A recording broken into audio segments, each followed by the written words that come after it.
which is imaginatively titled Fantastic Queers and Where to Find Them, rather than Fantastic Beasts. I think queers can be beastly too as well. Favourite kind of queer. So we have got a wonderful array of authors to speak to you today about fantasising and fantasy creatures and queer peoples in novels and short stories and such. So, shall I let you introduce yourselves? Would you like to do that? Or not? No? Okay. This is Jane Fletcher. Jane Fletcher writes lots of fabulous fantasy books that are nice thick tomes. Wonderfully descriptive worlds that she builds in those fantasy books. And she's published by Bold Strokes Books.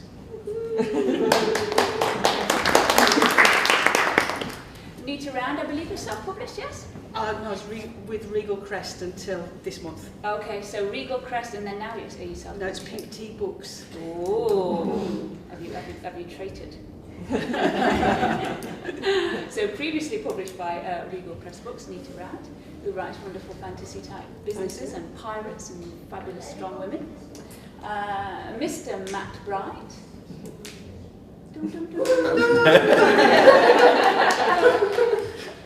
Because he's sandwiched between 4 women, we should, give him a round of applause anyway. So Matt writes all sorts of fabulous things, steampunk and fantasy and such. And then we have Mrs. Emphasis on the Mrs. because she's my Mrs. Mrs. Bravelows. She's also published by Bold Strokes Books and mainly writes fantasy, although she does dabble in literary fiction and science fiction. So we're going to start off. Me, I'm Robin Nix. I can't settle on a genre. I do romance and sci-fi and thrillers and adventures and all sorts of stuff, but this family's not about me, so that's all you need to know. You can find out more about me tomorrow and Sunday, and then you'll be sick of hearing about me. So, we're going to start off with a little reading, and we're going to start off with our reluctant reader. Oh, thanks. So you get it out of the way and just done. So Nita's going to read from Raven, Fire and Ice, which is post-apocalyptic steampunk fare. Yes. So clap please, thank you very much. I have to say I don't normally have one genre, I write all over the place, but this is where we're at the moment. So it's a post-apocalyptic world. It's good I take my glasses off, I can't see anyone anymore. And it's the story in the start from the point of view of a character called Lucinda Ravensburg, who's a witch. Here we go. Lucinda Ravensburg sat at her desk and stared at the items she'd dumped on the leather writing surface. Money, a lot of it, spilled over several sheets of paper folded and sealed with wax. She selected one, broke the seal, and glanced at the writing inside. Pish, she grumbled, and discarded it. A flash of metal... A flash of pale metal in the shape of a hummingbird brooch caught her attention. She didn't touch it though. She just stared at the thumbnail-sized work of art, crafted in silver and made with such skill and attention to detail, the hummingbird could have flitted its wings and flown away. Lucinda wondered who it had belonged to, or rather, who it had belonged to. She waited for inspiration or something to come to mind, and nothing did. She'd have to touch it for that. When such inspiration failed her, she reached into the top left drawer of her desk, took out a leather-wrapped pouch, no longer the length and thickness of her hand, and inside lay 3 cylinders, the length of her index finger, each bar clipped in place with leather strapping. Lucinda selected one of these slender bars and tested the bone insert and brown rubber covering for blemishes. Satisfied of the integrity of the bar, she placed the cylinder between her teeth. She ground her jaws together until the bone and rubber sat comfortably in her mouth. Lucinda hated the bite bar, but better something that she disliked rather than risk the breaking a tooth or shredding her tongue. She took a deep breath and snatched at the silver brooch from the desk as though she feared it would burn. Her fingers closed around the little bird and her grip tightened into a fist. The muscles in her back stiffened. Her perspective changed and her place in the chamber ceased to exist. Reality for Lucinda shifted elsewhere. Her room, the tower in which it lay, and all of her world vanished. Other images, memories not her own, assailed her mind. Blood. Blood everywhere. Fresh blood. Once white walls smeared from floor to ceiling with shades of wine and scarlet. Blood and bandages, red on white. More details rose to her mind in little bubbles of vision. 8 little shower heads standing in a row. Drip, drip, drip. Blood fell in tiny, noisy drops. Copper pipes wrapped in slimy strings of gore shone with reflected light. Blood dripped into the pool with a steady plink, plink. At her feet, ripples spread out like a single drop of rain on a still and silent pool. Above her head, globules of slimy red and black clung to the ceiling with the tenacity of a banana. Minions with the tenacity of a barnacle, and once released, landed in the sea of blood with a solid blub. She saw movement then, neither a drip nor a splash this time. It rose from the flooded floor in a surge of red to stand dripping on 2 legs. A man, wide-eyed and staring, his pupilless eyes glowed with colours of deep shadow, and he opened a pus-filled mouth to reveal teeth pointed and ragged. He reached out with a claw-like hand and swiped with force and need. Hungry. The words roared through her mind, along with pain and need. Hunger most of all. And the hunger grew so great it tore at her insides. Feed me. The creature swiped at her again, a hand, hers and not hers, pushed out to fend off the attacker. He reached out, and this time a flash of silver fell from his long yellowed talons. A silver bird, tiny and perfect, glinted as it flipped over and over in a slow-motion somersault. She screamed, or she thought she heard a scream. In this place of memories, her truth seemed hard to separate from the memories, the truth of others. When the screaming stopped, darkness came, and she sank into the welcome embrace of oblivion. And I'll stop there.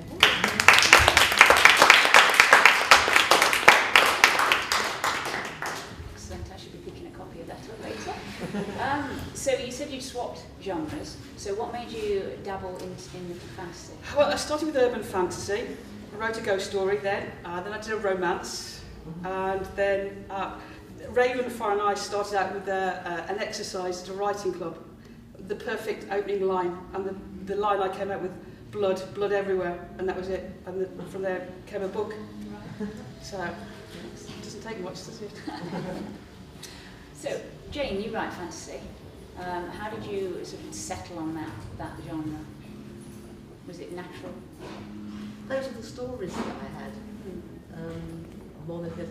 I keep wanting to write some science fiction, but I never quite get the plot that I'm happy with. Whereas the fantasy plots are always fine, much more straightforward. And how do you work out your plots? Because aren't you somebody that plots out everything, every tiny detail? Yeah. Well, not every detail. I have all the major plot points. What causes things to happen? Everything should really go together in a chain. Like every new event should be caused by the ones that preceded. So it's not that detailed, but it is because this happens, that happens, and then that happens, and then that happens. And it makes a logical thing from the first initial start to the final climax and conclusion. Then I start breaking it down to make sure that I can,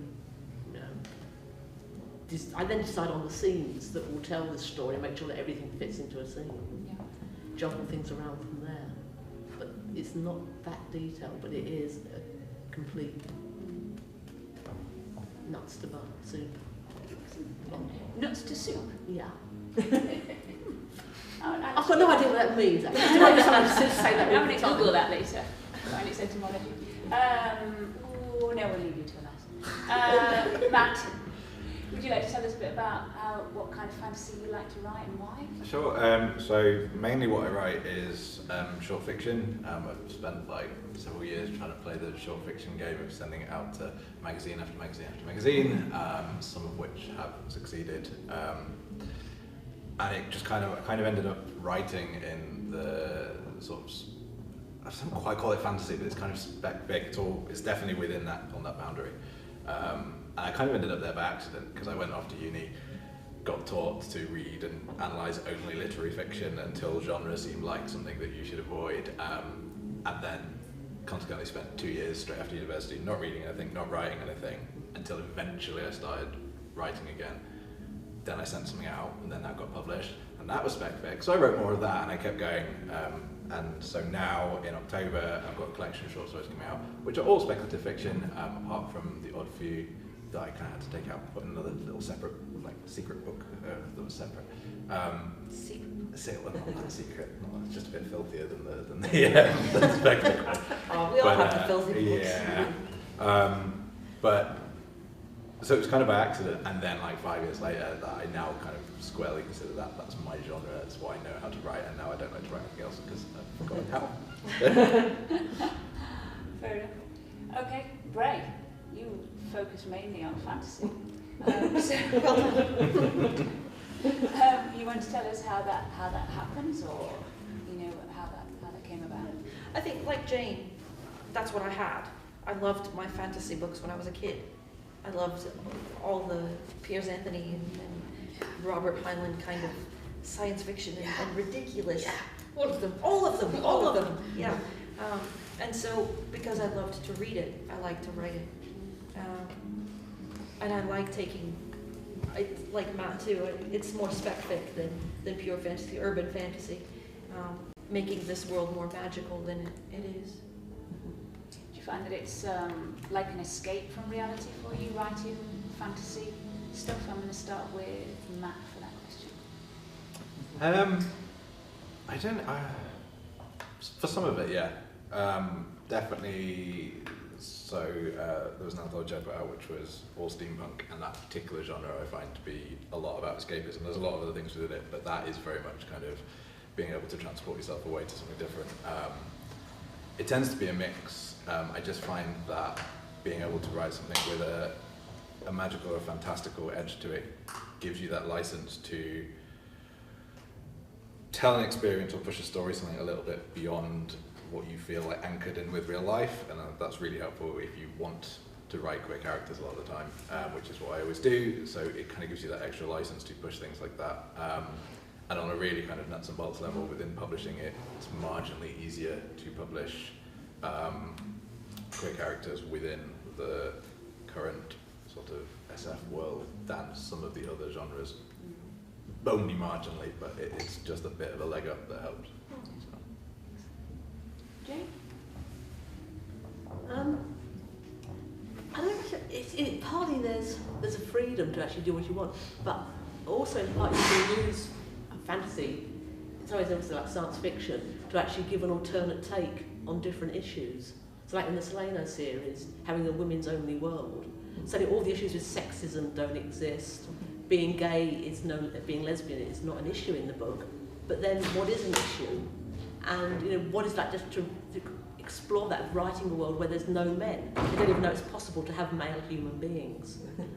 In the Lionmouth series, I create a world where you have these people who are magic users, who are so powerful, who've had such an overwhelming effect on history and on society, that they're seen as being really different from everybody else. And like everybody else is bisexual, because the difference between sorcerers and humans, or sorcerers and non-magical people, is so great. That to only be attracted to one sex, it's like saying you're only attracted to left-handed people. Why? But then again, I have my main hero, who's a non-magic hero, has a relationship with a sorcerer, and the problems that they go through in that relationship, and how their various groups see that. So it's just playing auditioning, attacking the issues we know from a different angle that you can do in science. But science fiction's been doing it forever. Fantasy tends to be much more conservative, but you can still tackle some of these issues from a totally different slant. Stand it on its head, how do you feel about the issue now? So it's not totally escapism. You can actually a totally different slant on some issues. So, following on from that, that's a nice little segue. Prompted a question. What sort of issues have you dealt with in your fantasy books that are real life issues? Cool. Still radio silence. I know I have. Yeah. I think climate change is probably my favorite one that I've dealt with so far. We were talking about that earlier, the issues of climate change and social, economic status within that, and what that's going to mean. to our planet and what we're going to deal with. In Spinning Tales, I look at destiny and who plots your course and how much say do you have in your course. And in my trilogy, I dealt with religion and politics and philosophy. Minor topics. Light topics. Yeah, absolutely. What about you, Nita? Have you felt the need to address reality in your books? Yeah, I do, but as Jane said, you cover issues that are in this world, but you put a spin on it so it makes it different, so you can play about with it. And sometimes it's just about making shit up, really. You know? and having fun with things that are different or the same that you want to make different. Yeah, just you know, I prefer to be in another world where it's not, you know, none of this stuff. It's, you know, sky's pink or the grass is purple or something. Yeah, really weird stuff. That's nice. So yeah. Okay, we'll have another little read in. I'm looking at you, Mrs. Bray Willows. If you'd like to read from your current book, Spinning Tales, which is available at the back. You should be pleased to know. So Spinning Tales was an experiment. I wanted to write a fairy tale about fairy tales, and just to see if I could do it. I don't know if I did, but it was fun anyway. Maggie McShay is the main character, and she reads the want ads, the old-fashioned ones in the newspaper, just as a voyeuristic kind of way to see the world. So this begins with a want ad. Wanted. Single white female for unusual experience.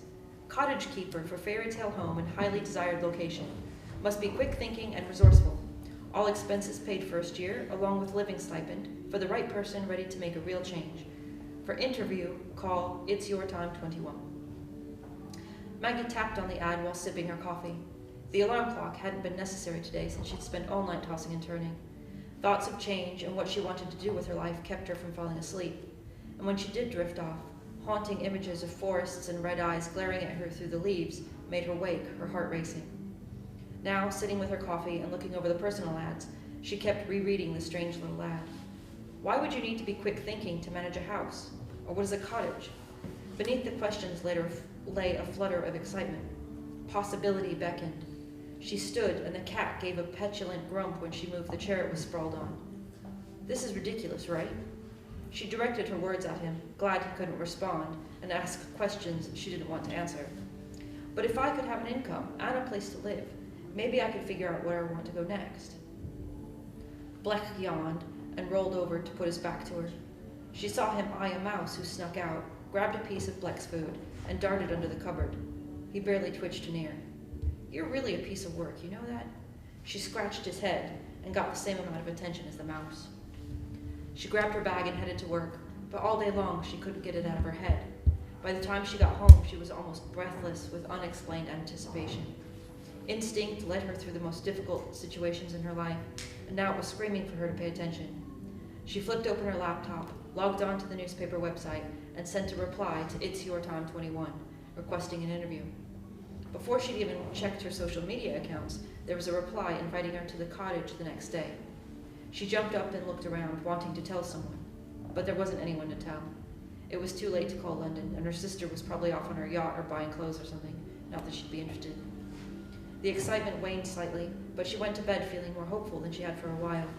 She'd been in one spot for over 5 years, her longest time anywhere since she'd left her adopted parents' house, and it was definitely time for something new.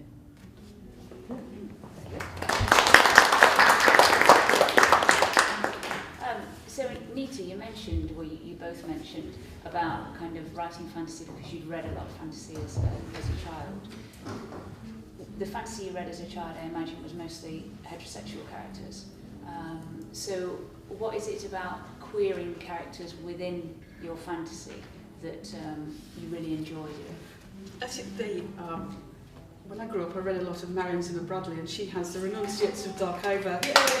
So there's Amazons everywhere, and so and there was a female gladiator in Warrior Woman. So there is lots of strong female characters throughout fantasy, and it's not so much about being queer, but being a strong woman. And fantasy is one area in science fiction that allows strong women to exist without the necessity of a strong man to see them through.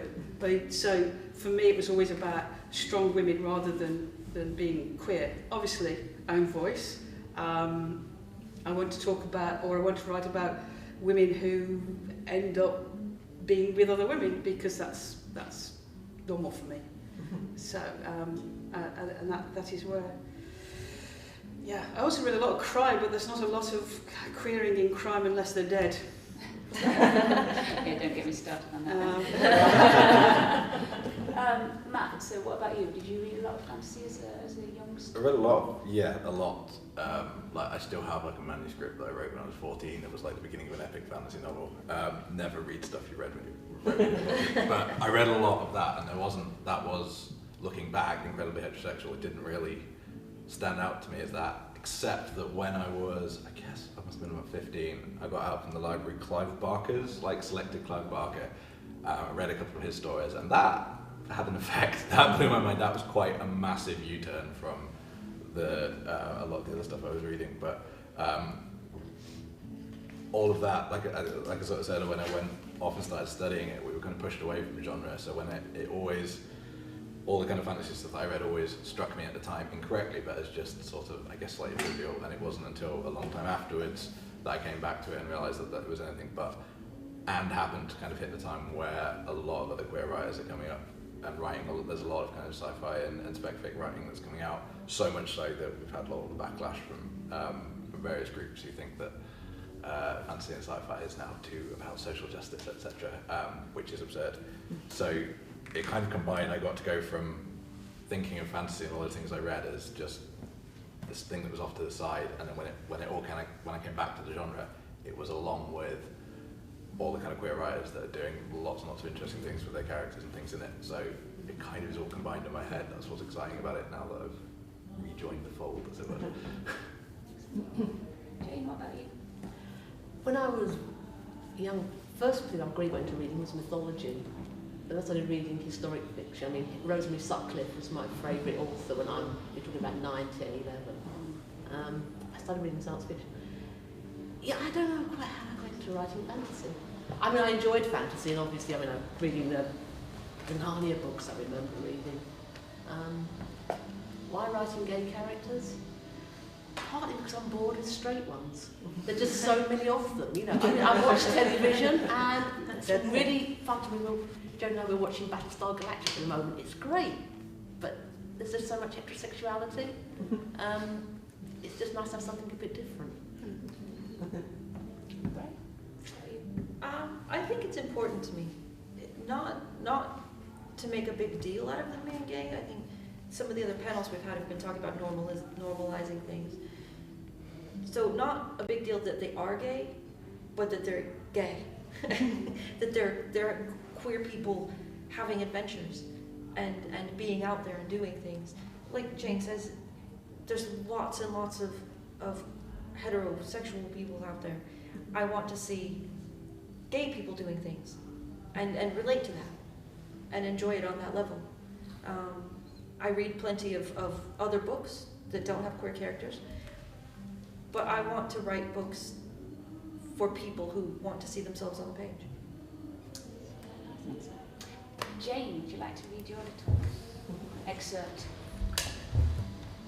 This is from The Shoestone, which came out actually here before last, but we've still got a couple of copies at the back there. It's just from the front. The boy laughed in Matt's face. Give me that. It's mine. No, it's not. You stole it. So what if that was true? He wasn't the one Matt had stolen the fish from, and he had no right to take it. She took a step back, clenching the fist to her chest. The boy was at least 4 years older than Matt and a foot taller, with straight black hair, dark brown eyes and light brown skin. He was scrawny, dressed in rags so tattered you could count 3 ribs in the gap between his shirt and pants. His face was screwed in a mean, hard sneer. In short, he looked just like all the other street children, just like Matt herself. except Matt knew she was just that bit hungrier. The last time she had eaten was the morning before, a few cabbage leaves scavenged from the market. Today she'd been watching fishermen unloading the boat when they were distracted by a drunken brawl. It was her chance to snatch a fish and make off. Despite being raw, it was the nearest thing to a decent meal she'd seen all month, and Matt wasn't about to give it up. A sound of movement stopped Matt before she took another step, and the boy's sneer got broader. He wasn't alone. Matt twisted to look over at back. Two of his friends stood there, posing like grown-up rowdy boys. All were bigger than Matt. Even one-on-one she'd stand no chance in a fight, but could they outrun her? The leader was a soft target. Matt could read him easily. A blowhard who thought she'd roll over and give up. A puffed-up bully when numbers were on his side. His friends were too dim to do anything other than follow. Matt let her shoulder slump, enough to let him think he'd won. Then she charged, driving her elbow into his stomach. He curled forward, his mouth in a big circle like he was about to spew. Matt threw everything she had into a roundhouse kick behind his knees, taking his feet from under him, and then she was off.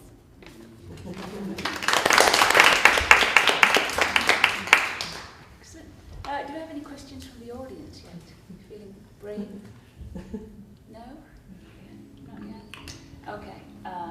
Matt, who is or what is your favourite character that you've created in a fantasy short story or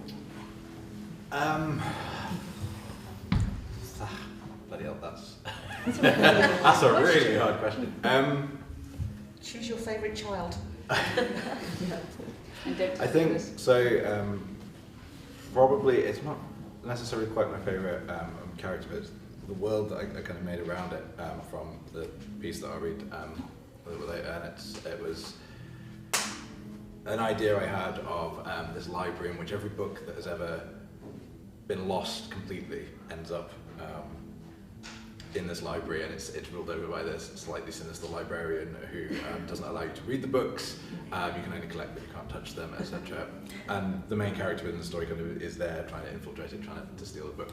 And when I wrote it, it ended up being cut down and cut down and cut down because I started in this world, and then it got bigger, and it got bigger, and it got bigger, and I had the Library of Lost Music and the Library of all these other things, and this romance that was in there with a boy who played the violin over in the library, and I had to cut it all out because it was just way too much for it. And the idea, the librarian is sort of the villain character, but I like the potential, the ideas, and all the things that can come from that, which I keep starting, and then not writing much more of it, and there is eventually going to be more of it coming, but I just love that, the idea of all these things, this collection, and this person who has all these things at their fingertips, and all the stories that you can tell with that, and that's why I kind of really like all the places that it can go. It's the best I've got. All the rest of my level. And I'm going to pause the answers on that, because that's a nice segue into your reading. Okay. The Library of Lost Things. Cool. So I wrote this story as a birthday present for my publisher, and Steve Berman, he makes a cameo in it, and true to everything about him, he gave me it back 2 days later with edits after his birthday. But thanks to his edits, many of which we argued about, and we still keep tally in the Goodreads reviews about, like, if someone says they like a certain line, whether it's his line or my line. But thanks to his edits, I do genuinely mean thanks to his edits, it ended up selling to Tor.com, which was like the top of my bucket list of places to sell. Bought by Anne Vandermeer, which was also so exciting that I actually have the email framed, just because of her name that's on there. And it took like 4 years before it came out, because that's what Tor.com's like. So this was written a really long time ago, but eventually kind of came out last year, 2 years ago. And it will also be in my collections out in October, just to get the plug in there. But I'll read the opening of this. So, the librarian turned his eyes upon me, reversed the single sheet of paper once, then neatly back again. An excellent candidate, he said. And Thomas Hardy, appropriate name. We have one of his, you know, no relation, I assume. And then, favourite grammatical form, passive voice. He looked me up and down, pinprick eyes narrowed, and licked his dry bottom lip. Marvellous. Sir, I said. The librarian's tongue flickered. So wonderfully uninterested. Most boys, well, they come here with their nasty adverbs and their present tense, or, God forbid, second person. When he shuddered, his spine cracked like an old hardback opened in one swift, cruel motion. Quite unsuitable. You, on the other hand. And then, after some deliberation, very well. The job is yours, young Thomas. Tom, I said, and swallowed with relief that he hadn't asked me why I wanted to work for the library. I prepared a response, but I doubted it would impress. The librarian's eyes were sharp and astute, shadowed in the hollows beneath a foxed brow. He would have picked apart my half-truths, separating non-fiction from fiction, and, suspicious, sniffed around the superlative adjectives. Come along. He unfolded his 8-foot frame from the armchair, a stick insect stretching. He led me out of his office, down a long hall which echoed our footsteps, and to a set of ornate double doors. Through here, he said, is the main hall of the library. You must always treat this place with the utmost respect. We serve a greater good. Stay long and you will know this. He guided me through the doors. On the other side, bookshelves reached the horizon. The librarian bent close to my ear. He reeked like a damp second-hand bookshop, or comic books left to moulder in the bottom of a wardrobe. How would you describe it, Tom? I was still being tested. The interview was not truly over. Perhaps it never would be. I looked from one behemoth shelf to the next. It was a graveyard of spines, leather, paper, string, the wormed carcasses of all those books buried next to each other, one after another, into the dark. Feeling of disintegrated sentences hung in the air, a deadness of language, like a word abandoned mid-syllable. It's impressive, I said. Impressive. The librarian outstretched his arms to the expectant hall. It takes you 3 syllables to encompass all of this. I had been memorizing Roget's 1911. Large, I said.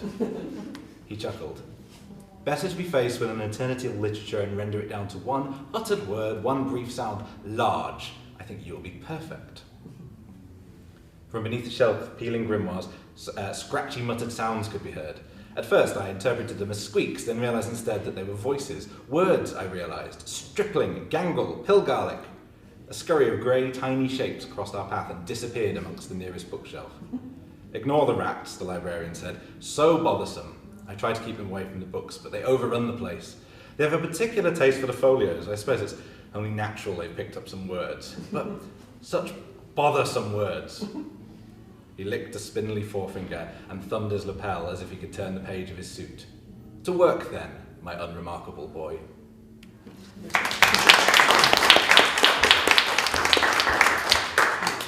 We should all find that in October as well. Fabulous imagery. Okay, so now you've had time to think about your favourite character. Mrs. Willows, what is your favourite character?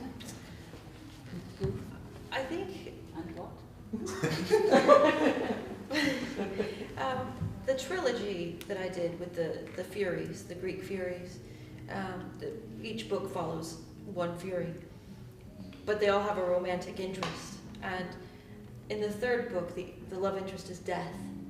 And I think I really love Death. Yeah. She's just really lovely and really sweet, and I just love her, and the way that she wants to redo hell, or rather death, so that it's not so scary. I think it's just really sweet, and she surfs. Surfing death. I think it's just lovely. Yeah, for me it'd be Death. Rita, what about you? I love all my characters, but I think the one that it's going to be the one I'm writing about at the moment. In A Touch of Truth, it's going to be eight books long, but it intersects with another series at book 5. So I'm writing another story with a character called Evie Chester, which is in that short story, and because of that, she's grown into quite a presence. And Evie Chester is a gifted woman who is considered to be a healer, but she isn't. She's a conduit. She will take whatever is in you, pull it out, and hold it inside herself. So if you're sick, she takes that. If you're sad, she'll take that. If you've got a bad memory, she'll take that. And then she has to get rid of it, because otherwise No, I can't tell you all of that because that's the story. But she's a feisty character who has a very poor start and becomes quite a big power by the time she intersects with the touch of truth. So she's my favourite. She's my baby. And you'll be able to see that character in the short story. In the short story. Be released in an anthology around August, September time, which came from Elcon last year. It's what it did, yes. Absolutely. Jane, what about you? It's hard, but possibly Ellen from Shadow of the Knife. Just because I tend to have coming of age stories by, not intentionally, it just, you know, happens. And Ellen's is it to the extreme. I mean, the character by the end is not the character that started, and that growth that she goes through, courtesy of some pretty nasty experiences along the way. Yeah, just probably how the character matures in the course of one book. That's what I'm fond of. Okay. So you can all think about it. What's the coolest thing or the best thing a reader has ever said to you about one of your fantasy books, or a character in your fantasy books, or something that a reader's done as a result of something in your books? Oh, wait. Yes, great. Thank you. I had, we were at Pride, and these two young girls came up, and one of them showed me a picture of the wings off of my Afterlife books, and she said, I've designed these because she's going to get them tattooed, because she loved the book so much that she's having all the wings of your Furies tattooed on her. Wow. Marked! Mine! Forever! That's mine. You set the bar high now. Wow. The favourite review I've got was someone who said that story again. It's not the only thing I've written, I promise, but that story, that they wanted it to be filmed by Tim Burton. And that was what they pictured. Hopefully early Tim Burton, not late Tim Burton, but No judgment. but that's it's really cool because then your brain spins off into imagining that, but also because it's what I was aiming for. So it's like, oh, thank God, someone got it, which is good. That's mine. That's good. It's not a tattoo. That's good then. You too? There's two things really. Oh, you're only allowed one.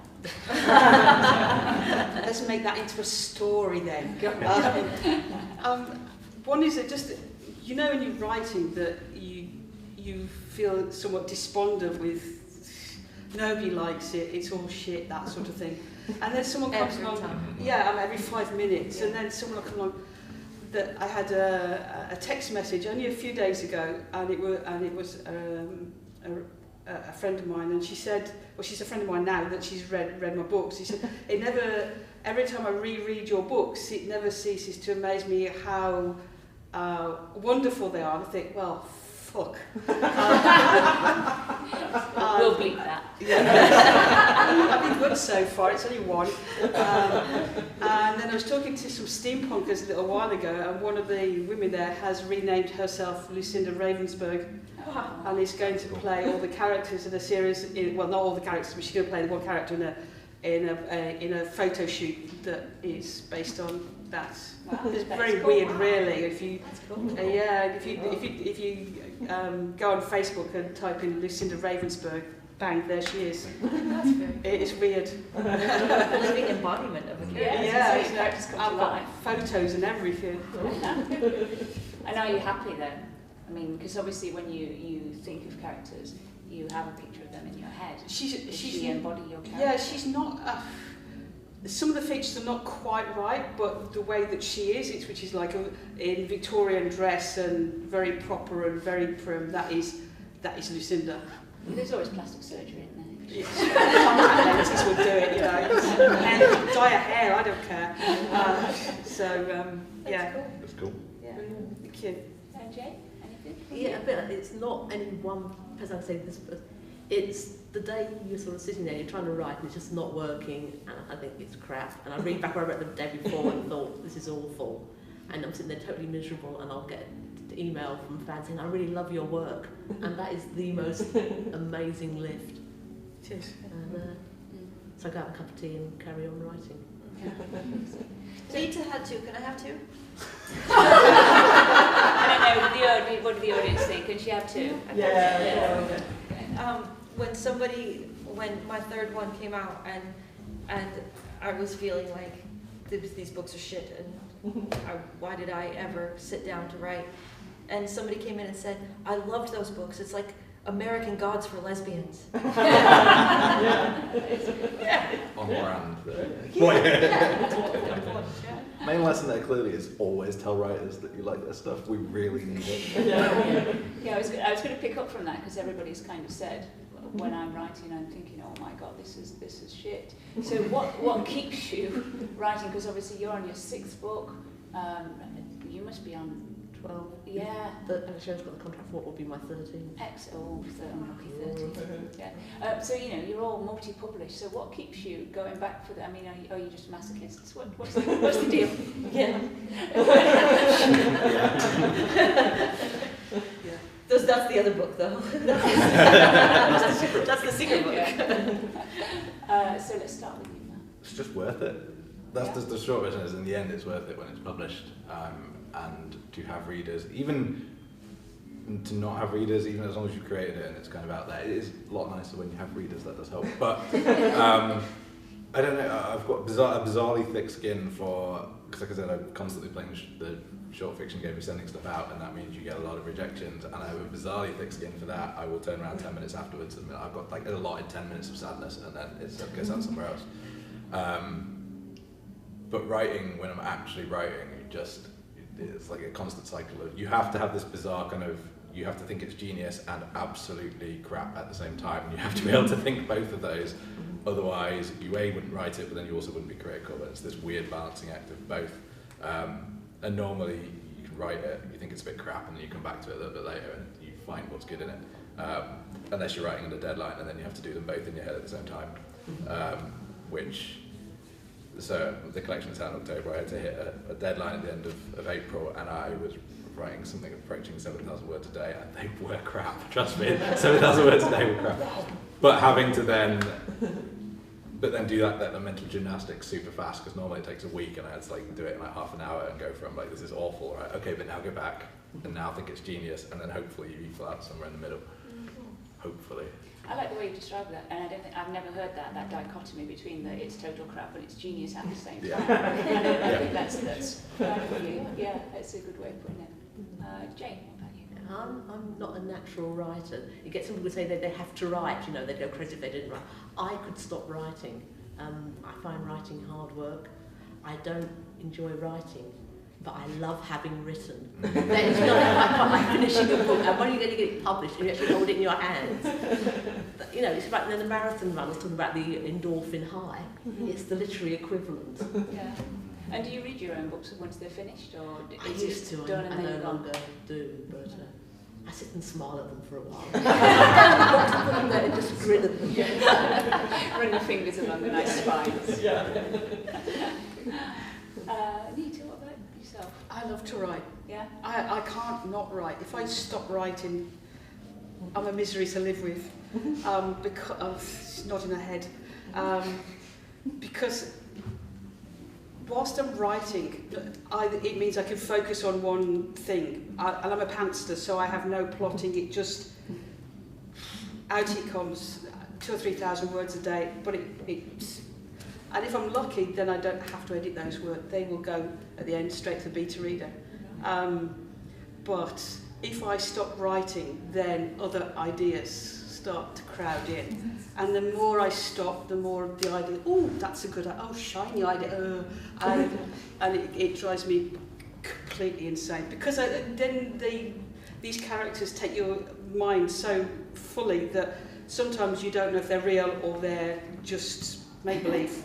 So I have conversations with my wife about a conversation I've had with a character, and I don't know what you're talking about. Of course you do. We were talking about it yesterday. At least you don't mix the names up. Thank you. Grounds for divorce. So yeah, I have to, and but even so, it's still not easy getting the words out. You know what's going on in your head, but translating an activity in there into some black and white on a screen or a piece of paper, that is harder. Making it make sense is the next level of hard. And then you cry. From that slightly, the thing that you're avoiding is what I do to get things done. So I have 1,000,001 projects, so that if I'm procrastinating, at least I'm procrastinating on something else. And then eventually everything gets done. That's I found the solution. You never turn anything on deadline, but you eventually turn everything in quite some time afterwards. I used to be like that, but nothing ever got finished. So now I focus on one. I do play 5 games at once though. That's your outlet for that. Yeah. So write a sentence, play that game, come back, play that game, and then come back again. Bray, how do you keep writing in the face of such self-doubt? I don't know. I don't know. I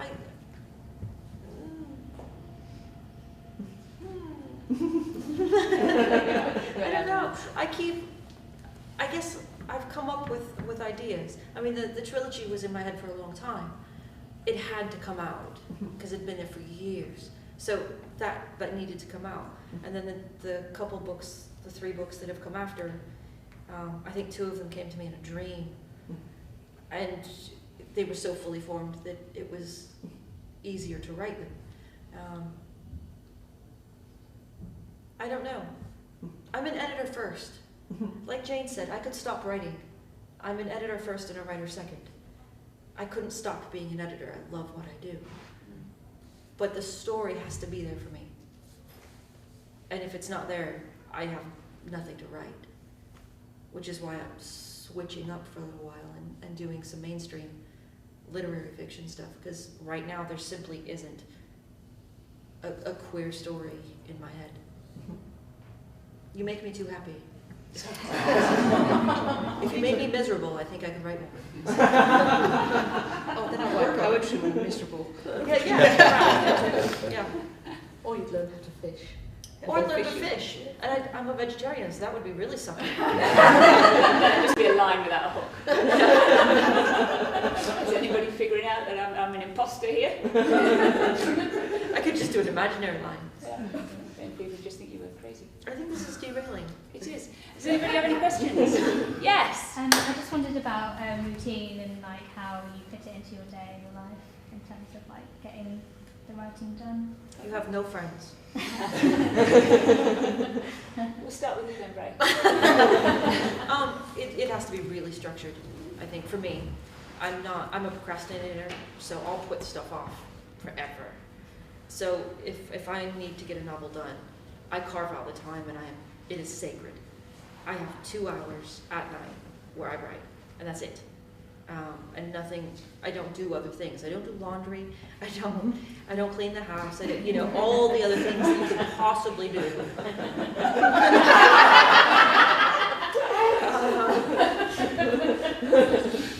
I don't do them. I starve. For you. She doesn't make cookies or brownies or nothing. I see Facebook. Yeah. So I think you create the space for it. If you want to do it, you have to make it happen. If there are no words to fix, then there's nowhere to go. So at least sit down and, I think the one thing I always say is give yourself permission to write crap. To just get it out and not think that it has to be perfect or amazing the first draft, but get it out. Excellent. Jane? I'm a haphazard binge writer. I mean, I'll get the plot and I'll go months at a time. I'm not writing anything. Obviously not literally at the moment, but the last few weeks I've not written anything. But I'll have the plot and I'll mull it over. I'm hiking around, and once I've actually got the plot, and then usually in the space it takes me, hopefully 3 months or so to actually knock out a first draft. Being retired helps a lot on that, because then and it's usually winter months, and that leaves my summers free to gallivant around the world. No. I am hideously bad at getting it into a routine, but when I do successfully write, it is about making the space for it and making it more important than everything else, or not everything else, but whatever it needs to be more everything. important than everything. Like Your feeding your spouse wife. doesn't need to eat, like nothing. And the thing that I actually, when I can get into a routine, the thing I do find helpful is, for me, is to have different projects and not feel the need to do a lot on one thing and constantly try and keep up. Normally it's a marathon, you have to keep going and doing, and the best way that I do is to have a couple of things, and I will spend a short amount of time on this one today and a short amount of time on that one and this one, and then eventually you kind of get there. It takes longer to get to everything, but you do kind of, in the end, produce the same amount of things. That said, I'm still terrible with it, and I will go months without doing anything that I should be doing, but the underline there is I should be doing it, just not doing it, but yeah. Peter, what about you? Do you have a schedule? Yeah, I do. I get up and I start to write. First thing, sometimes I even have breakfast. Sometimes I don't. Sometimes I even get dressed. And then I write. There's a mental picture for your audience. No, don't. And then I stop when the dog tells me she wants a walk. And then I come back and have some lunch. And then I find that after the first morning session, then I'm a little bit lackadaisy. But about 4 o'clock, when I'm supposed to be cooking dinner, that's when I usually get my second wind, and then it's frenetic typing. That's then. what she says, isn't it? Yeah. I Yeah. can't possibly make you dinner, darling.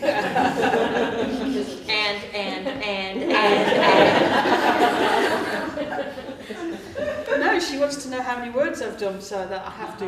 Crack the whip. Yeah. And then I usually do a couple of hours in the evening. If not writing, it might be research. So I research a lot when I'm working. So I probably do about 10 hours a day at my desk. Research as well as writing and editing. Yeah. I think on that, the main thing is to find a schedule that suits yourself, but try and build it up. So if you're not writing anything and you're finding that life just takes over, because it can, then set yourself a couple of hours, just for 1 day a week, and then make sure you sit your ass down in the chair every day that time, every day at that time, and then just build it up steadily until it gets into a habit. And then you're a hermit. One thing I do routine do when I'm writing is that the word count, and each morning I would look about how much I wrote the day before, and I put a little note on the Word doc what the word count was, and when I finished that day I would check and just see, and if I've done under 2,000 words, I know I've been lollygagging around. So one last question. I have one, yes. I love reading fantasy and sci-fi, to me the crucial part of it, to the success of it and credibility of it, is world building. And how important is it actually, because all of you write it, and you spend a lot of time in building the world behind it, although a lot of it might not make it to the page. Okay. Should we start with you, Nita, on that one? The Truth series, I've got a book Bible, it's that thick, with A4 sheets of paper with all the world building notes. So I know the only one thing I haven't done is the days of the week. I don't know why, I just didn't think about it. But I have maps of the world, I have the countryside, I have how religion works, I have the political structure of every major continent, I have the political leaders of every major continent, I've got the currency sorted, the climate, the local area maps where they go, the technology, how the technology works, all of it's all in a great big file. I've got one sheet for characters, the rest is all there, but they are fully formed, so I know what they do. But yeah, lots and lots of world building, it's essential. Yeah. Jane? Nothing like that detailed. Basically, in that number of worlds that I've worked with, you do need to make it needs to be coherent. That actually is the issue. And that's one of the things that when you're reading some fantasy novels that can jolt them out of it.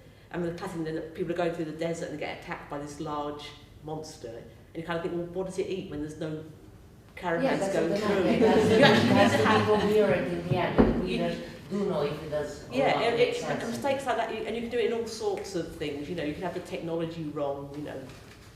That there's something, and there's nothing to support economically steel mills, and you've got people wearing armour, and that's going to jolt your reader out. I create the world that does.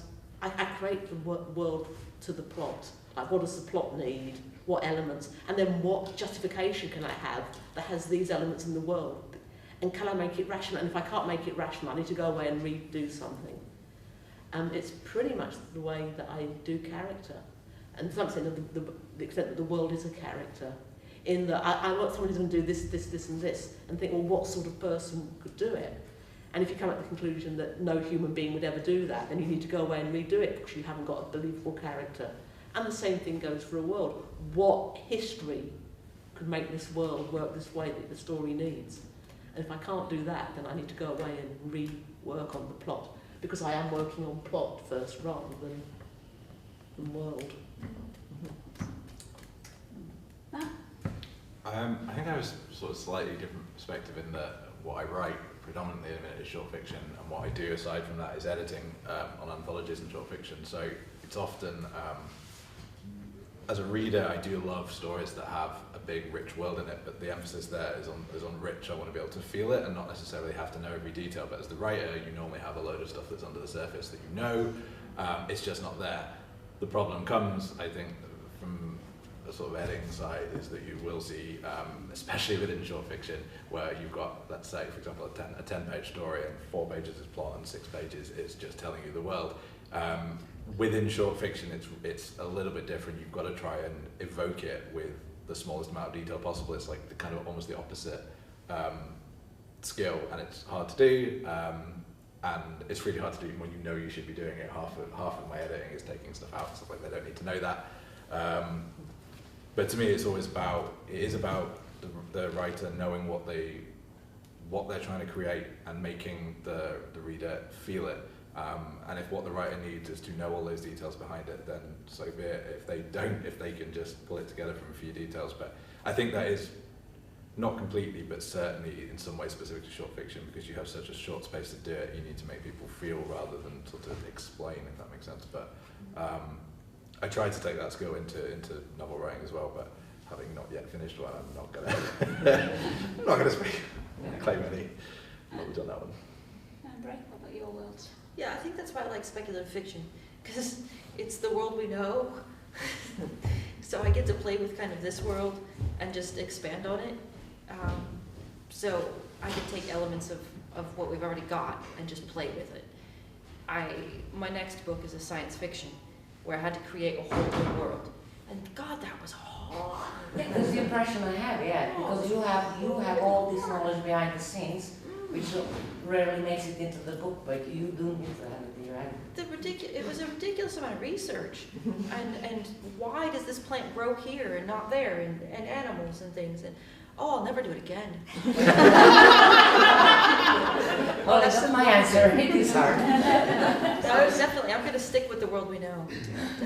I play Dungeons and Dragons and various other games, so I'm the DM, so I create these worlds as a matter of course. So the fact that you can stick some characters in and write a story, I've already got the world. It just so for me, the world building is fascinating, but you don't get the word count if you get the world.